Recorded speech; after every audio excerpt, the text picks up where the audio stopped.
This is Radio Now 95.3 FM. Come for the news, stay for informed conversations. Good evening. Thanks for staying with Radio Now 95.3 FM Lagos. The time's now 1 minute past 5 o'clock. My name is Camry and you're welcome to The Big Story. Is West Africa's regional alliance seeing its last days? Is that it? Now, amidst the ongoing efforts by the Economic Community of West African States, ECOWAS, to bring them back to the negotiating table, General Abdurrahman Tchani, the head of the military junta in Niger Republic, says none of the three Sahel countries, that's Mali, Niger, and Burkina Faso, none of the three Sahel countries will rejoin ECOWAS. So what does this mean for the regional body? Is it starting to fracture, given the strategic location and the security positioning of these three states? What does it mean for the region? Now, Burkina Faso, Mali, and Niger announced their exit from ECOWAS with immediate effect on the 28th of January. Some of the reasons they gave includes what they called the illegal, illegitimate, and inhumane, that was the term, inhumane sanctions that were visited upon them. They also says that ECOWAS has moved away from the ideals of its founding fathers and Pan-Africanism. So why were these sanctions introduced to them? Well, the sanctions they spoke of were introduced by ECOWAS in response to military coups that happened in the three countries, the military coups which overthrew elected civilian governments. That's why ECOWAS visited sanctions on these people. The coups took place in Niger in July 2023. The coup in Burkina Faso happened in 2022, and the coup in Mali happened in 2020. Okay, so these three coups, that's when it happens. The most recent, of course, being Niger Republic. Now, in an interview just over a week ago, Burkina Faso's captain Ibrahim Traore, he says that Mali, Niger, and his country have been battling with terrorism, but have received no soldiers, no logistics, and no compassion from ECOWAS. That was his position. So the 15-member regional body ECOWAS, what's it about? When was it formed? It was set up in 1975. It says to promote cooperation, integration, to raise the living standards of its peoples, and to maintain and enhance economic stability. So is there an existing internal or regional security treaty among member states? These are some of the questions that we are looking to get answers from this evening. I'm being joined by two gentlemen. We have currently on the line Mr. Jide Ojo, who's a political analyst and has been following the developments. We will soon be joined by Ibrahima Boubacar Salou. He's also a political analyst who has been a good resource for us from Niger Republic, keeping us abreast of the developments there. So let's begin with Jide while we try to reestablish connection with Ibrahima. Mr. Ojo, good evening, and thank you so much for joining us. Welcome to The Big Story. Good evening, Camry. It's a pleasure. Okay, so let's get right to it. Towards the end of my introduction there, I referenced some of the comments of Captain Ibrahim Traore, who said that his country and the other two countries, that's Mali as well as Niger, he says they've been battling with insecurity close to about 10 years in the case of Mali and so on. And he says they have received no soldiers, no logistics, and no compassion from ECOWAS. Those were some of his words. He also said ECOWAS has lost its Pan-Africanism. But let's look at the security implication for starters. Is there an existing treaty between ECOWAS member states, security treaty between ECOWAS member states, especially internal security? Not to my knowledge. I'm not aware of any. I know there are regional cooperation and on security, but that's more about external aggression, not for internal insurgency. And when the captain is complaining about not receiving support from ECOWAS, what is the contribution of his country to the survival and to the running and operation of ECOWAS since 1975?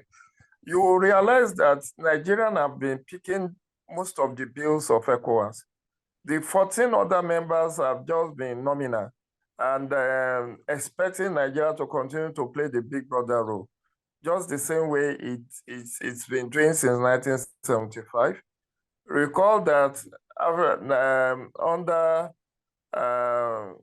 in the 90s, Nigeria spent billions of dollars in restoring peace in Liberia and in Sierra Leone. That was when ECOMOG was put together as an ad hoc measure to fight the rebel groups in Sierra Leone and in Liberia. And Nigeria doesn't have that kind of resources any longer. As you well know, Nigeria is facing internal unrest.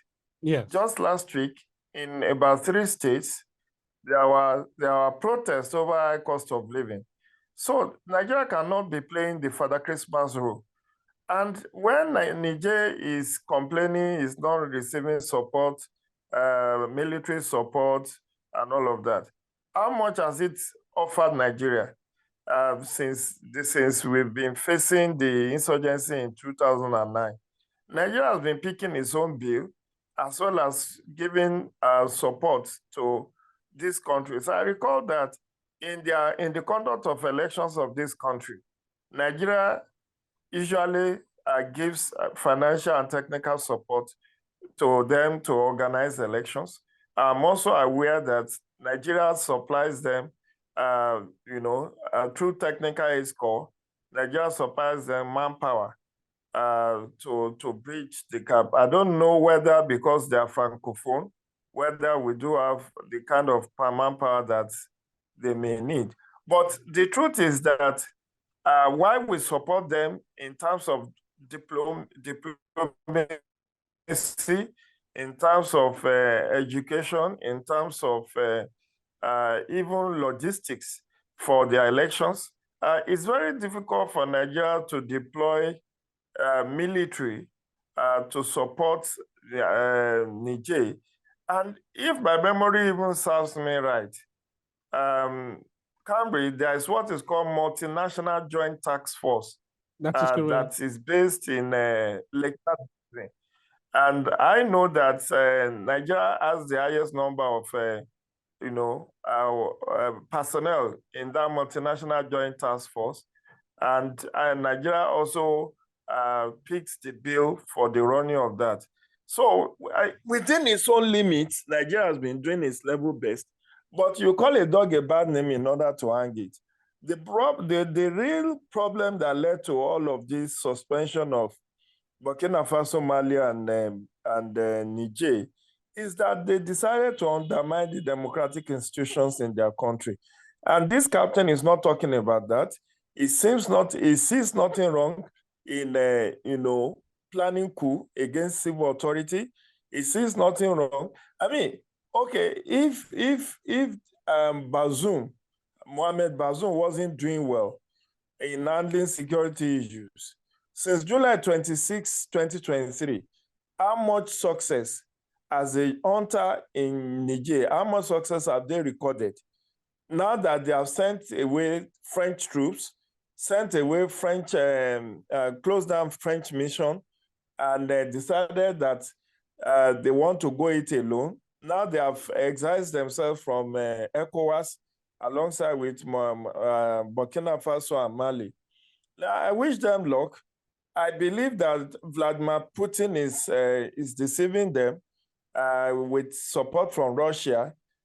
Perhaps that's what they are banking on, that if they exit ECOWAS and they also break their links with France, Russia they will come to their aid. But I don't know how much of support Russia can give, given the war that Russia itself is fighting with Ukraine, and with all the support that Russia itself needs to prosecute that war against Ukraine. While Ukraine is getting Western support, both Europe and America, I'm not sure Russia is getting the kind of support that Ukraine is getting. So even if Russia comes in the pretense that it wants to help Niger, Burkina Faso, and Mali, it will just do so under the guise of stooping to conquer. At the end of the day, if not worse, Russia may end up doing the same thing that France did to Mali, Niger, and Burkina Faso. So it may well amount to cutting their nose to spite their face. But I think the real issue is, why is it difficult for Niger Republic to roll out the return to civil rule programs, so that even if they don't want to restore Bazoum back to power, at least let there be serious commitment that they are willing and ready to have civil authorities in place. Nigeria is worried about the development in Senegal. Yes. Now that Macky Sall has also indefinitely postponed the election in that country. And that's how it starts. That's how it starts. You either postpone election or you alter the constitution to give yourself thought, organize a sham of election and all of that. So what I'm saying is that I worry about this development. Okay, now, Jide, sorry, we're still trying to establish there's internet challenges from the Nigerian end with Ibrahim Abubakar, but we will do our best to try and get him on. Now, you've laid out quite a bit there to paint a picture of what it looks like. The other issue I'd like to address as well is, this issue to do with a no-fly, beg your pardon, not no-fly, the airspace issue. Now, these three countries, they maintain a strategic position in West Africa, don't they? So now the Nigerian government is saying no aircraft that takes off from Nigeria will land in their country, and then Nigeria has given a notice to the NOTAM warning as well, saying none of their flights will go there. Okay, I think we are joined now.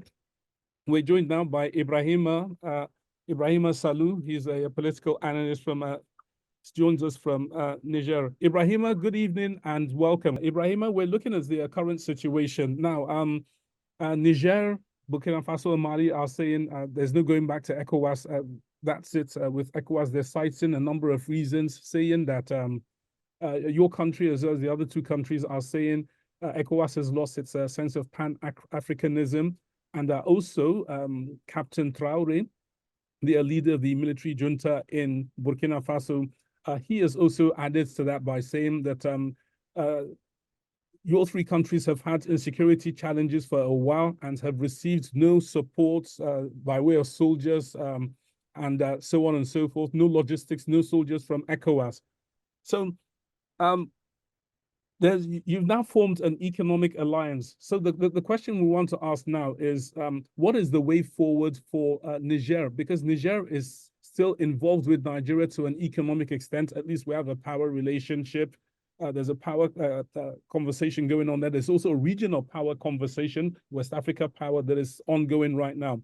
What next for Niger? Is Niger looking to sever ties completely with other members of ECOWAS, or how does it intend to relate with ECOWAS members, including Nigeria, going forwards? Ibrahima.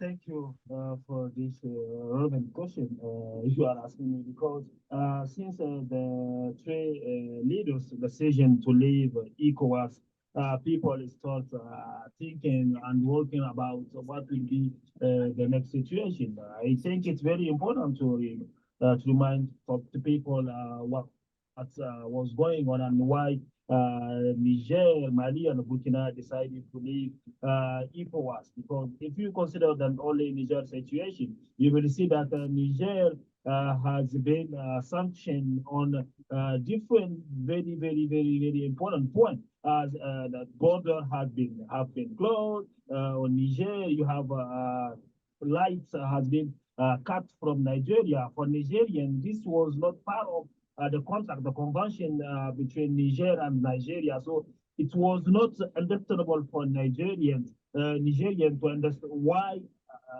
Nigeria and others ECOWAS were acting like the digits. So that's why people really, for a long time, start asking themselves why they are still in ECOWAS, as ECOWAS is not for people, it's only for leaders. As you know, all sanctions that Niger has been facing, it's only Nigerians who are experiencing, unfortunately, the sanction, not leaders, the government, the military were not really leaving the ECOWAS sanction. It was under on the population. So the population was Niger population, and probably others were very probably ready for this kind of decision. But what will be the next for Nigeria? I think, as you reminded, Nigeria and the Niger share at least 1,500 kilometer border. So it will not be easy for us to say that we cut all kind of activities, even for General Chani. I think he said it in his last interview that our population share a lot. Nigerian and the Nigerian, we have the same culture, we have the same history, we are doing business together. So, and it's something that we have to consider too. The border are not like a very close border. Even with the ECOWAS sanction, people still continue to work together to share some goods and public with ECOWAS sanction. So, but yes, we think that the ECOWAS, leaving the ECOWAS doesn't mean that we will stop working with all other countries. Niger, Nigeria, Benin, Mali, Burkina, we share border. If you look at Niger, Benin, and Burkina, we have the same border. It's not only Niger, Mali, and Burkina. So if the Benin government would like to save his country and his population, he needs also to work with Niger and Burkina to protect. Yes. Yes, Ibrahima, go ahead. Ibrahima, you still with us? I think there may be some slight technical issues there. So, Jide, what do you make of the position Ibrahim has painted there? He says, yes, they still intend to retain those ties. And he was making an interesting point about Benin Republic, because we know that these are landlocked countries with no access to coastline. So having a coastline, I know there's talk about Guinea joining the fray now. Now, in light of what we've painted, what do you think of what Ibrahima has said? And most importantly, Jide, is ECOWAS losing its relevance? Well, you may say that, but yes, it may seem so. After all, if you look at EU, European Union, it got to a point that Britain has a referendum on Brexit. You remember a few years ago, and Britain decided to leave Brexit and left the European Union. So it's a free entry and free exit, even though what the ECOWAS Secretariat has said is that those countries ought to give a 1-year notice before they take that decision. But I understood the perception of my brother Ibrahima. Yes, the sanctions were telling on the average Nigerian, Burkinabes, and Malians. Particularly when you look at the economic sanctions, you seize light, you cut off the light supply to Niger, you close your borders to Niger. The hunter is not the one that will suffer it. It's the ordinary citizen of Niger. And I think, there was a time that ECOWAS was thinking of even military action against Niger Republic. But I think common sense prevailed. And I recall the effort of the northern governors and northern senators to prevent and prevail on President Bola Tinubu not to go that route. But I think by now, the issue should have been diplomatically resolved rather than this continuous economic sanction, which is hurting the ordinary citizens of this country. So Okay, I all right. think Sorry to interrupt there, Jide, very quickly. Do you think of foreign, let's say, foreign hands are compounding this thing more than it should? You did mention Russia earlier on, and so on and so forth. Yeah, foreign interest may actually be, you know, the way France was humiliated out of Niger Republic was quite telling. And of course, the European Union, I think, also announced sanctions against Niger Republic. I think the authors should just take things easy with themselves. Like I said, they may have a new alliance with Russia, but Russia cannot offer much, given the fact that it's also not at peace with itself. Russia has been at war for the past 2 years with Ukraine. Nobody is a no victor, no vanquish situation as we speak. And now, what Russia will most likely do in Niger will be to just explore their mineral resources to prosecute its own war against Ukraine. But if that works best for them, so be it. But I think they stand to gain more than to leave ECOWAS. And you asked a question earlier whether ECOWAS is still relevant.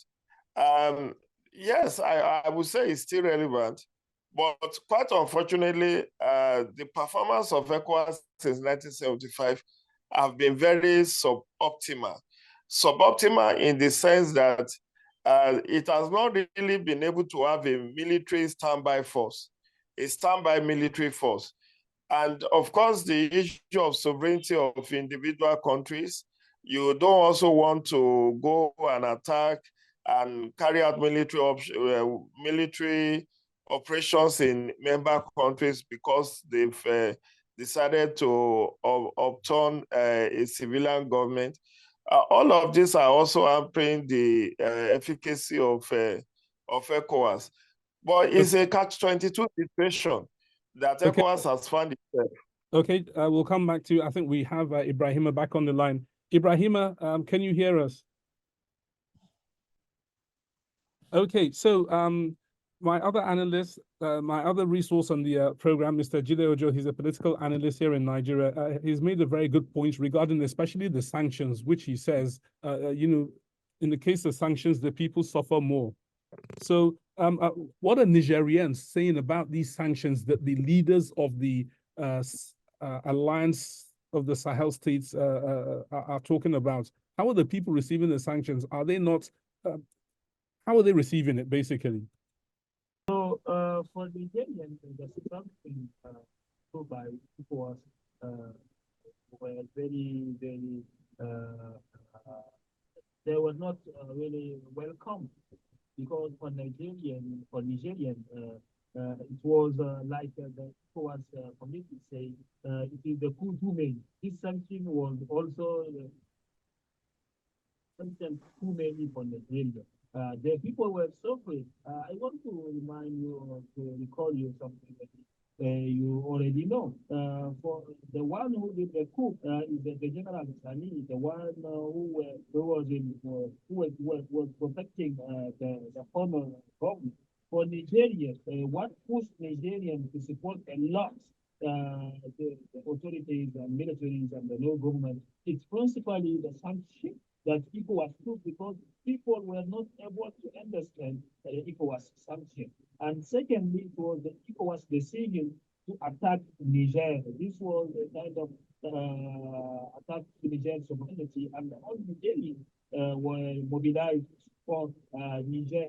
And this is what changed support to the military. And until now, people are feeling like Niger is getting free, is getting his real independence. For the sanction gave to Nigeria the perception that it was France and the others that were behind the ECOWAS, and they were asking the ECOWAS to sanction Niger. So the feeling is that, okay, this kind of a sacrifice Nigerians are going. I think we know what sacrifice means in the whole tradition and religion. To people, enough energy, enough passion, to support what kind of difficulties people are facing. I can't say that people are not suffering. People suffer a lot because of the passing of the lives of these people, even the ones who have never went to school, can't understand why Nigeria cut the light on Niger, why the light was not part of the equals, but the relationship between Niger and Nigeria, and especially an historic relationship we have. Okay, sorry to interrupt. Okay, sorry, Ibrahima, because we have very little time, just 2 minutes. Regarding the light situation, what is Niger saying about light? Because, you know, we have a treaty over the River Niger. Is Niger looking to do anything about that? What is Niger doing about the fact that we have cut the light?